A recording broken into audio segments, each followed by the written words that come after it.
கொடுங்கள் உங்களுக்கு கொடுக்கப்படும். பூமி கிட்ட போயிட்டு நீங்க ஒரு மூட்டை நெல் கொடுத்தீங்கன்னா அது 100 மூட்டை நெல் கொடுக்கும். கொடுங்கள் அப்பொழுது உங்களுக்கு கொடுக்கப்படும்.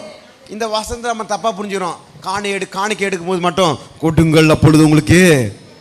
ஆனாங்க காணிக்கை குறித்து அங்கே சொல்லப்படலை. முன்னாடி வசனம் நீங்கள் படித்து பார்த்தீங்கன்னா தெரியும். மற்றவர்களை குற்றவாளிகள் என்று தீர்க்காதிருங்கள், அப்பொழுது நீங்கள் குற்றவாளிகள் என்று தீர்க்கப்படாதிருப்பீர்கள். மற்றவர்களை ஆக்கினைக்குள்ளாக தீர்க்காதிருங்கள், அப்பொழுது நீங்களும் ஆக்கினைக்குள்ளாக தீர்க்கப்படாதிருப்பீர்கள். விடுதலை பண்ணுங்கள், அப்பொழுது நீங்களும் விடுதலை பண்ணப்படுவீர்கள்.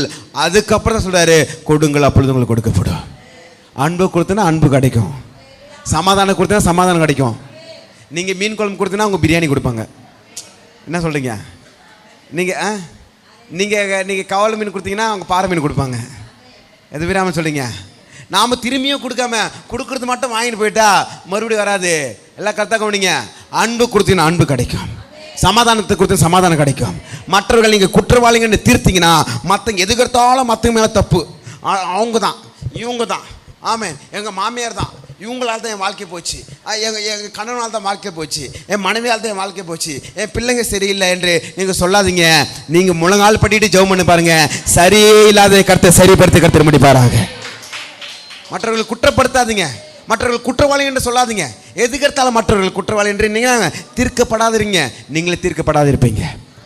இங்கே பணத்தை குறித்து சொல்லப்படலைங்க, நம்மளுடைய குணத்தை குறித்து சொல்லப்பட்டிருக்கிறது.